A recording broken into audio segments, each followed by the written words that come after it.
بسم الله الرحمن الرحيم. ألف لام را تلك آيات الكتاب المبين إنا أنزلناه قرآنا عربيا لعلكم تعقلون نحن نقص عليك أحسن القصص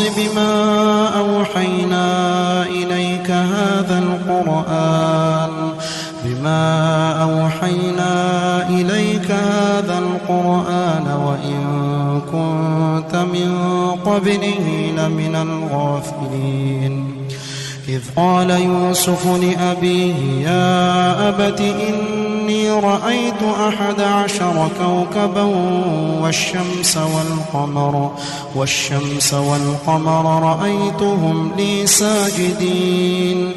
قال يا بني لا تقصص رؤياك على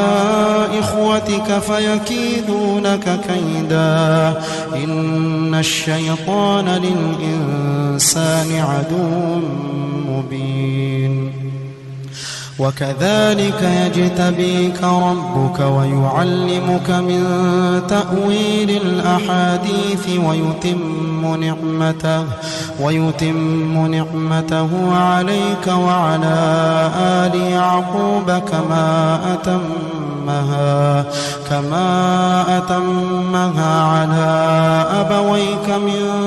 قبل إبراهيم وإسحاق إن ربك عليم حكيم لقد كان في يوسف وإخوته آيات للسائلين إذ قالوا ليوسف وأخوه أحب إلى أبينا منا ونحن عصبة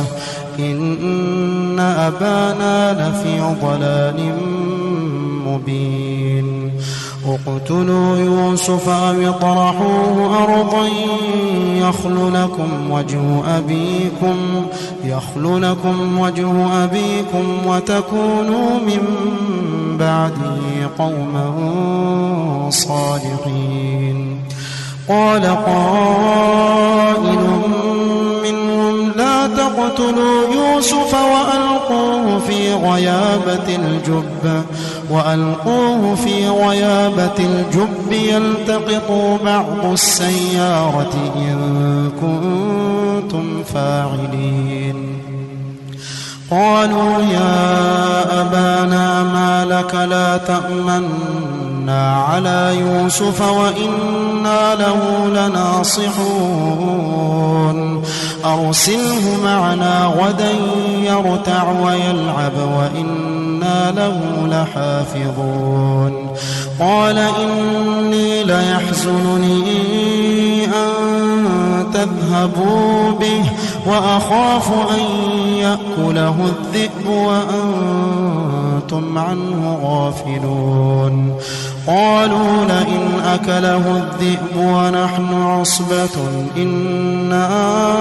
إذا لخاسرون فلما ذهبوا به وأجمعوا أن يجعلوه في غيابة الجب وأوحينا إليه لتنبئنهم بأمرهم هذا وهم لا يشعرون وجاءوا أباهم عشاء يبكون قالوا يا أبانا إنا ذهبنا نستبق وتركنا يوسف عند متاعنا فأكله الذئب وما أنت بمؤمن لنا ولو كنا صادقين وجاءوا على قميصه بدم كذب قال بل سولت لكم أنفسكم أمرا فصبر جميل والله المستعان على ما تصفون. وجاءت سيارة فأرسلوا واردهم فأدلى دلوه قال يا بشرى هذا غلام وأسروه بضاعة والله عليم بما يعملون. وشروا بثمن بخس دراهم معدودة وكانوا فيه من الزاهدين. وقال الذي اشتراه من مصر لامرأته أكرمي مثواه عسى أن ينفعنا أو نتخذه ولدا وكذلك مكنا ليوسف في الأرض ولنعلمه من تأويل الأحاديث والله غالب على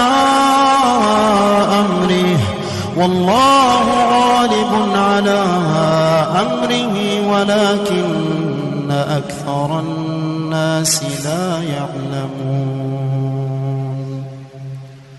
ولما بلغ أشده آتيناه حكما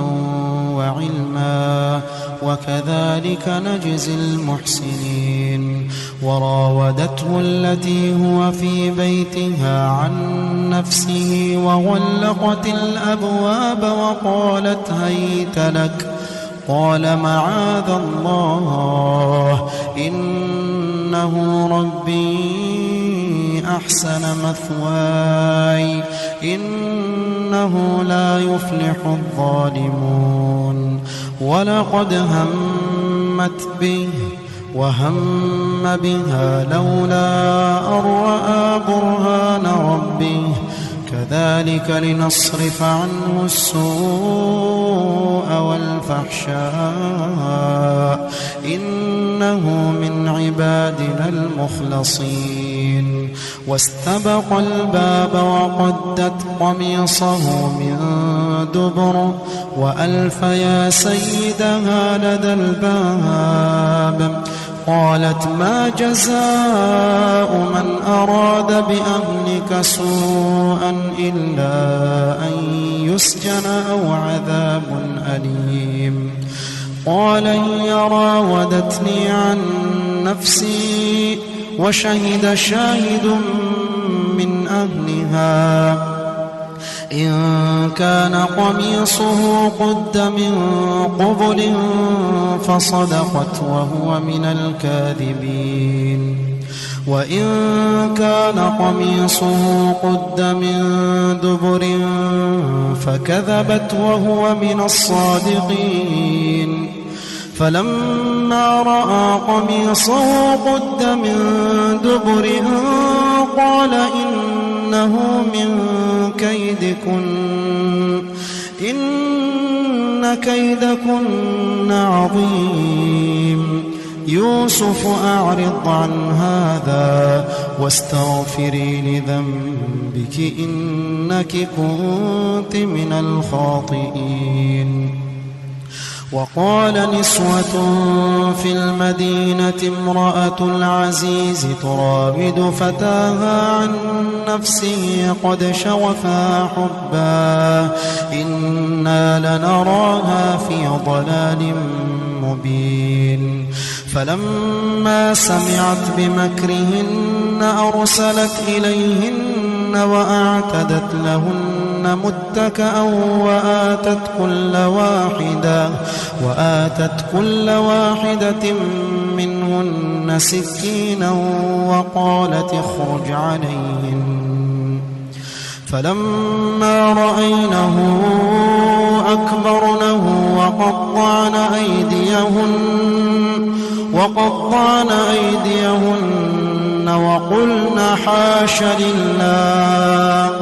وقلن حاش لله ما هذا بشرا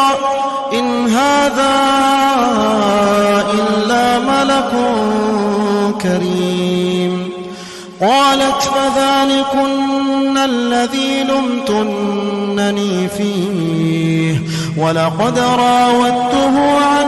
نفسه فاستعصم ولئن لم يفعل ما آمره ليسجنن وليكون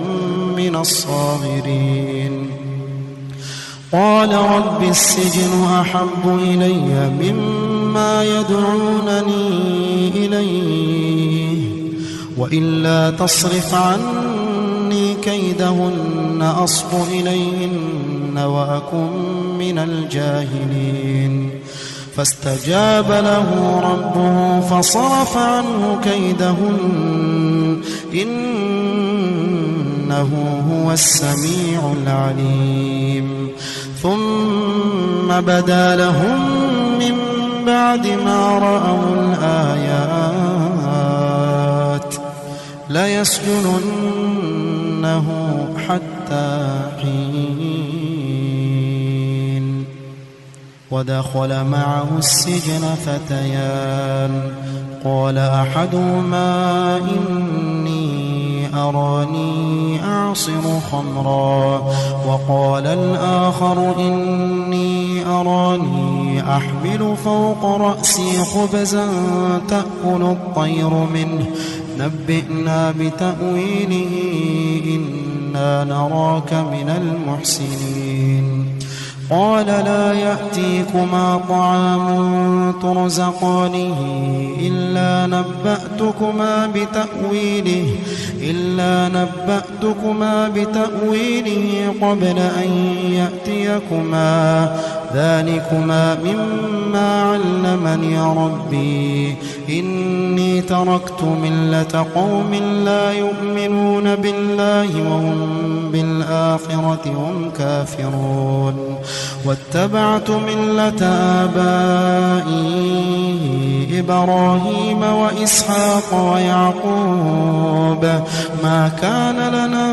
أن نشرك بالله من شيء ذلك من فضل الله علينا وعلى الناس ولكن أكثر الناس لا يشكرون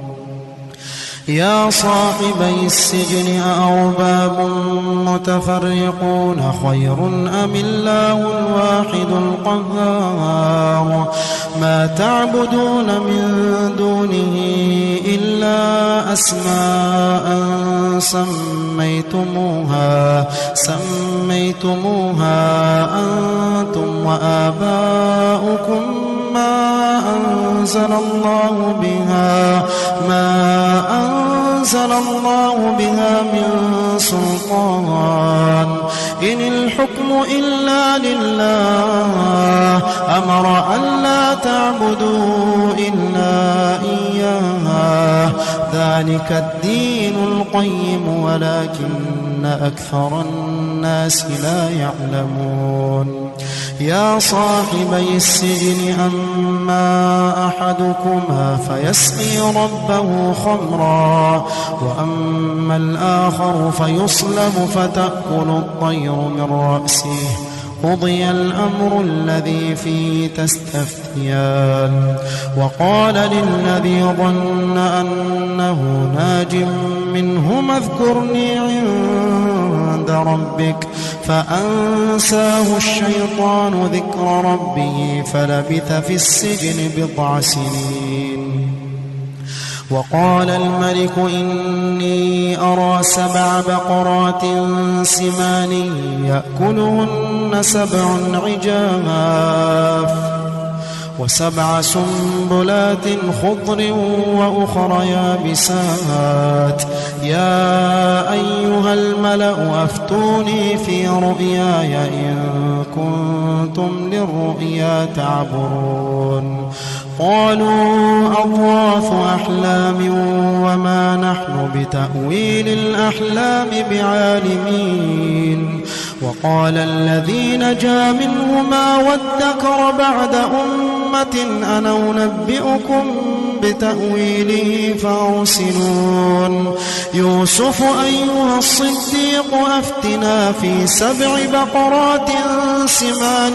يأكلون 7 عجاف و7 سنبلات خضر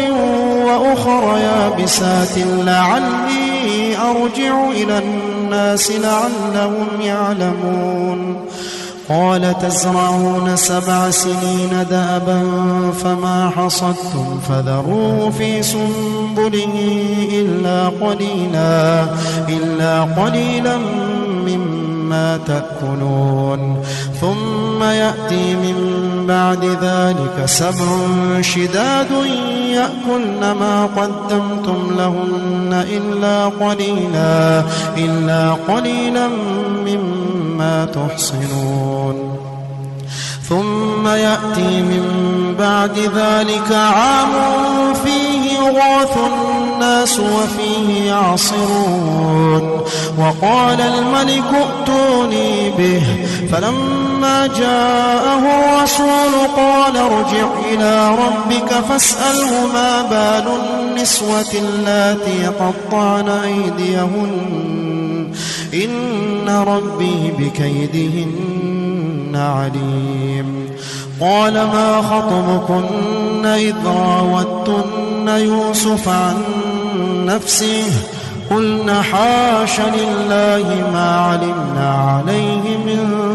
سوء قالت امرأة العزيز الآن حصحص الحق أنا راودته عن نفسه وإنه لمن الصادقين ذلك ليعلم أني لم أخنه بالغيب وأن الله لا يهدي كيد الخائنين وما أبرئ نفسي إن النفس لأمارة بالسوء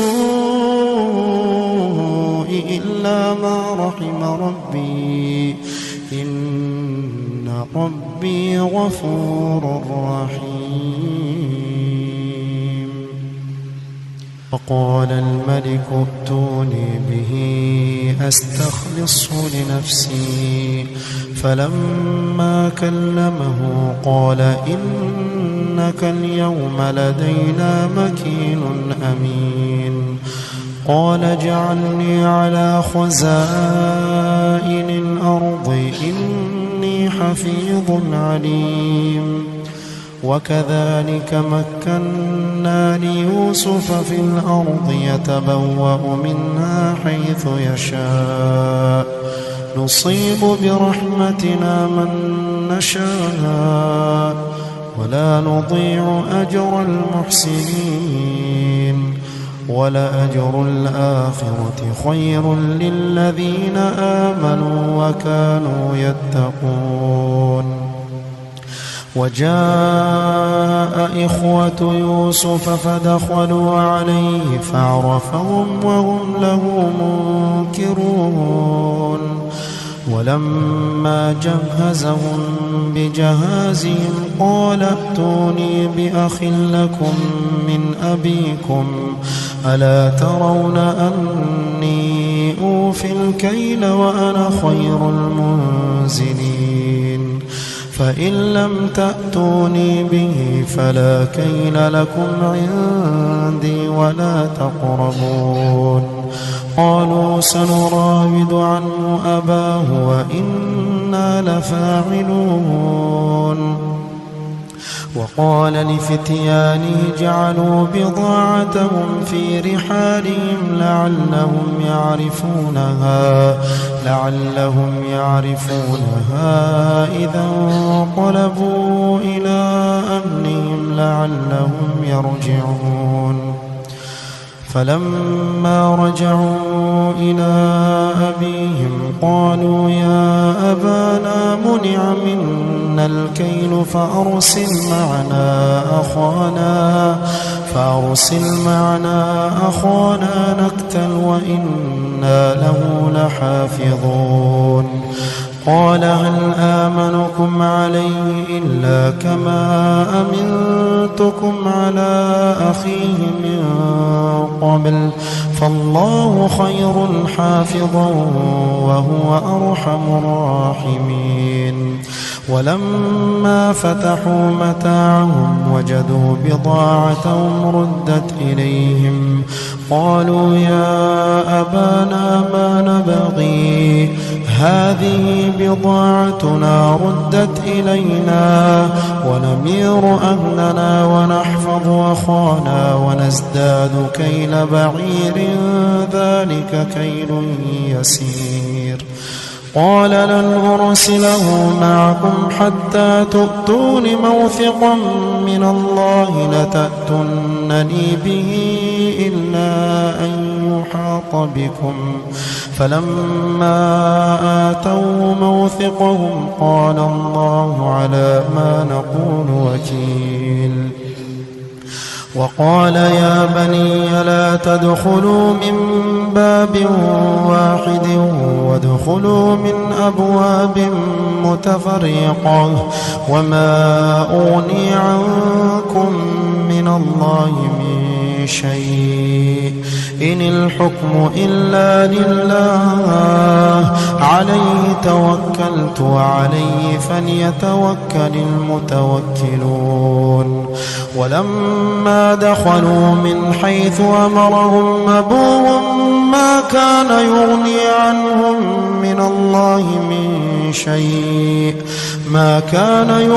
عنهم من الله من شيء إلا حاجة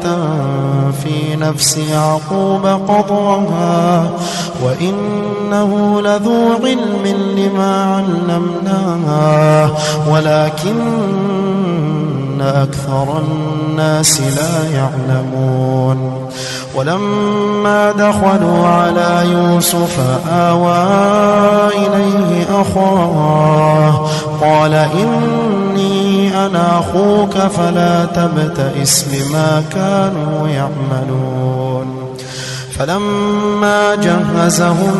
بجهازهم جعل السقاية في رحل أخيه ثم أذن مؤذن أيتها العير إنكم لسارقون قالوا وأقبلوا عليهم ماذا تفقدون قالوا نفقد صواع الملك ولمن جاء به حمل بعير وأنا به زعيم قالوا تالله لقد علمتم ما جئنا لنفسد في الأرض وما كنا سارقين قالوا فما جزاؤه إن كنتم كاذبين قالوا جزاؤه من وجد في رحله فهو جزاؤه كذلك نجزي الظالمين فبدأ بأوعيتهم قبل وعاء أخيه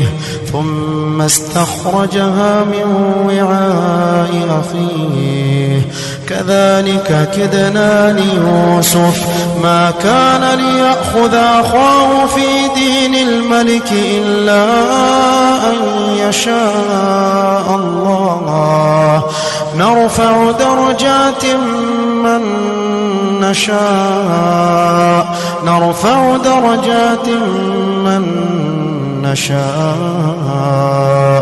وفوق كل ذي علم عليم قالوا إن يسرق فقد سرق أخ له من قبل فأسرها يوسف في نفسه ولم يبدها لهم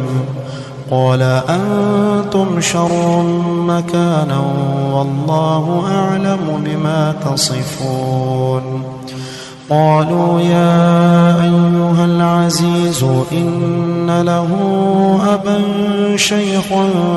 كبيرا فخذ أحدنا مكانه إنا نراك من المحسنين قال معاذ الله أن نأخذ إلا من وجدنا متاعنا عنده إنا إذا لظالمون فلما استيئسوا منه خلصوا نجيا قال كبيرهم ألم تعلموا أن أباكم قد أخذ عليكم موثقا من الله ألم تعلموا أن أباكم قد أخذ عليكم موثقا من الله ومن قبل ما فرطتم في يوسف فلن أبرح الأرض حتى يأذن لي أبي أو يحكم الله لي وهو خير الحاكمين ارجعوا إلى أبيكم فقولوا يا أبانا إن ابنك سرق وما شهدنا إلا بما علمنا وما كنا للغيب حافظين واسأل القرية التي كنا فيها والعير التي أقبلنا فيها وإنا لصادقون قال بل سولت لكم أنفسكم أمرا فصبر جميل عسى الله أن يأتيني بهم جميعا إنه هو العليم الحكيم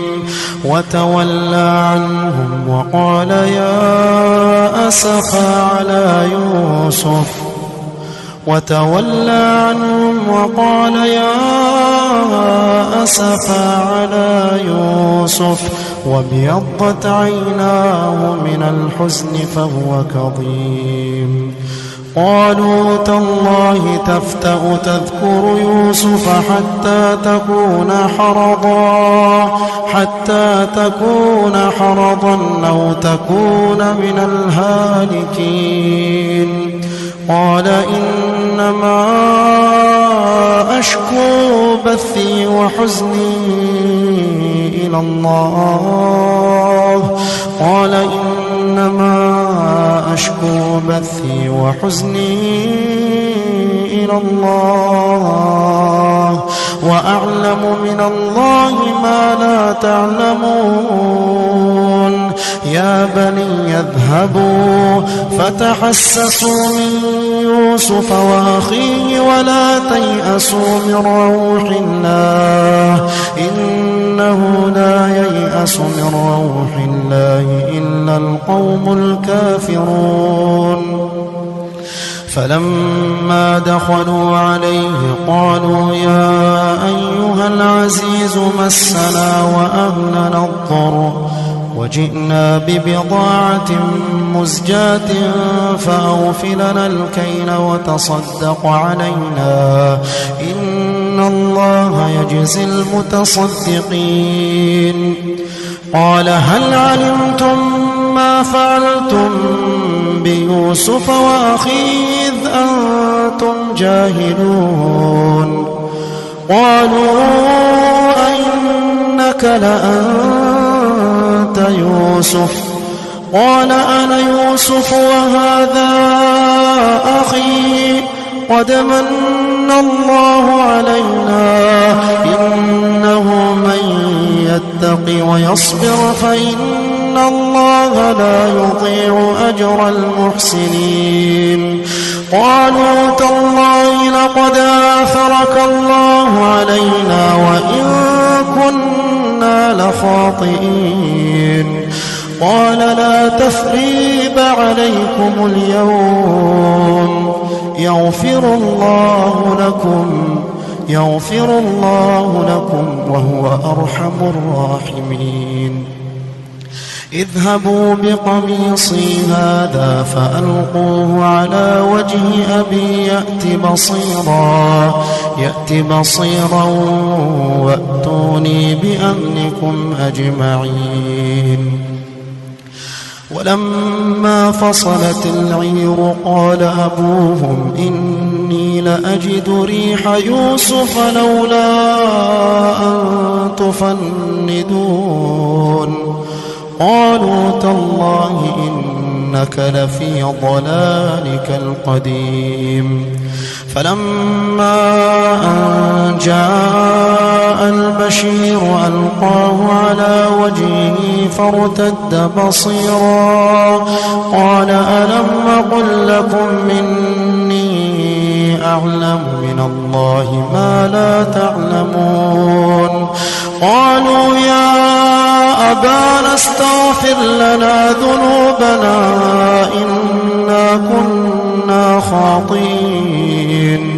قال سوف أستغفر لكم ربي إنه هو الغفور الرحيم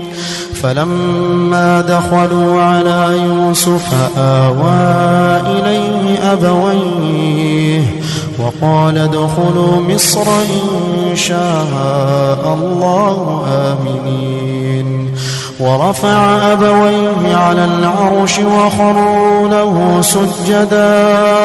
وقال يا أبت هذا تأويل رؤياي من قبل قد جعل ربي حقا وقد أحسن بي إذ أخرجني من السجن وجاء بكم من البدو من بعد أن نزغ الشيطان بيني وبين إخوتي إن ربي لطيف لما يشاء إنه هو العليم الحكيم رب قد آتيتني من الملك وعلمتني من تأويل الأحاديث فاطر السماوات والأرض أنت ولي في الدنيا والآخرة توفني مسلما وألحقني بالصالحين رب قد آتيتني من الملك وعلمتني من تأويل الأحاديث فاطر السماوات والأرض أنت ولي في الدنيا والآخرة توفني مسلما وألحقني بالصالحين ذلك من أنباء الغيب نوحيه إليك وما كنت لديهم إذ أجمعوا أمرهم وهم يمكرون وما أكثر الناس ولو حرصت بمؤمنين وما تسألهم عليه من أجر إن هو إلا ذكر للعالمين وكأي من آية في السماوات والأرض يمرون عليها وهم عنها معرضون وما يؤمن أكثرهم بالله إلا وهم مشركون أفأمنوا أن تأتيهم غاشية من عذاب الله أو تأتيهم الساعة بغتة وهم لا يشعرون قل هذه سبيلي أدعو إلى الله على بصيرة أنا ومن اتبعني وسبحان الله وما أنا من المشركين وما أرسلنا من قبلك إلا رجالا نوحي إليهم من أهل القرى أفلم يسيروا في الأرض فينظروا كيف كان عاقبة الذين من قبلهم ولدار الآخرة خير للذين اتقوا أفلا تعقلون حتى إذا استيأس الرسل وظنوا أنهم قد كذبوا جاءهم